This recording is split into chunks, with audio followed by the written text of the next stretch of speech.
Hi, my name is Tannaz Bahnam. I'm the founder of lostinlagos.com, the premier guide to Lagos.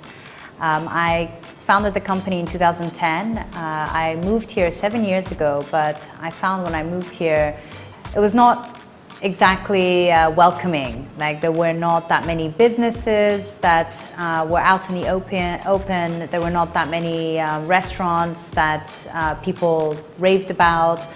Spas, nightlife, all of that was quite hidden. It was all about word of mouth.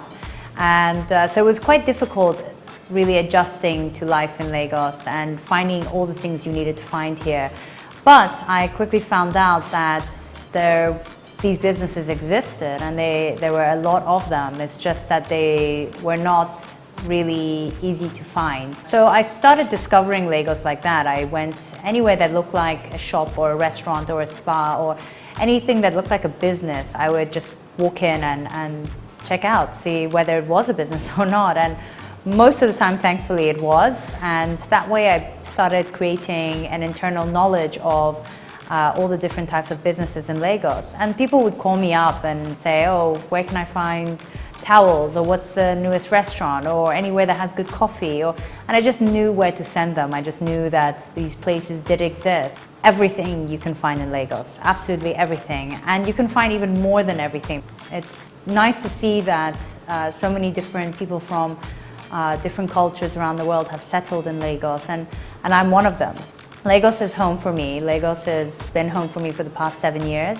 I grew up in the UK and the US, but this is probably the longest I've lived in a city in my adult life. So this is definitely my home. I have a 3-year-old son who has lived in Lagos all his life and is growing up with the Lagos environment, and I love that. And I love the city so much that I started a campaign called We Love Lagos to celebrate these positive attributes of the city. The idea behind the campaign was to create more positive awareness for the city. And we do that in a way through Lost in Lagos, because we're promoting all these businesses in the city, but we wanted to take it to the next level and really celebrate the city, the talents that exist here, the changes that are happening in all shapes and sizes, through art, through music, through culture, through all the different ways that Lagos represents Nigeria from a positive perspective.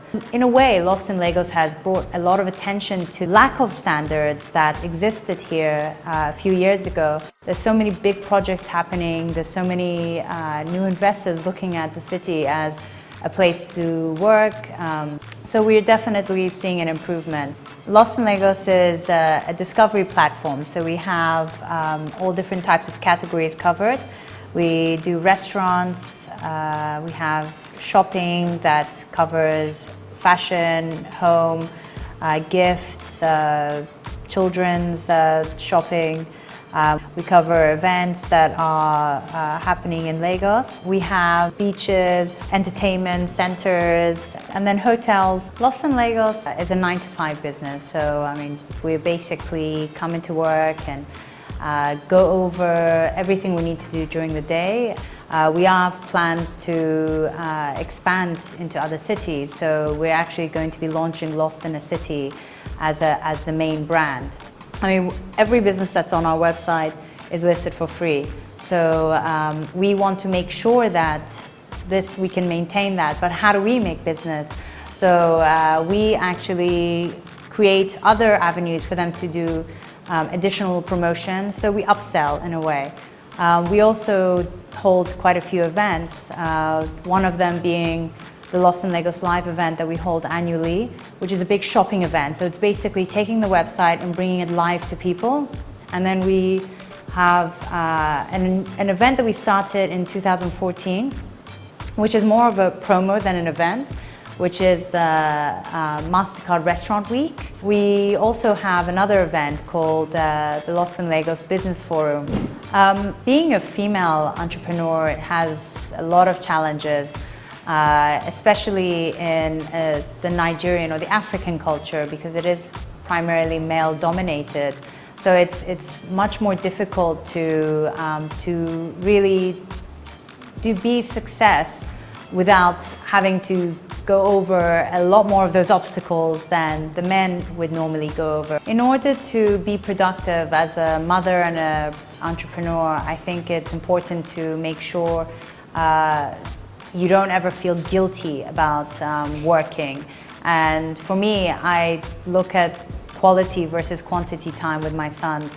And I see that I'm teaching him a lot also about how women can be independent, they can be powerful, they can be successful at the same time as being good parents or good mothers. And I think that's an important lesson for him to learn too. And the most important lesson, I think, is be passionate about what you do, be passionate about how you do it, be persistent and be very patient, because it takes time to succeed. It takes time to do what you really want to do, and giving up isn't an option.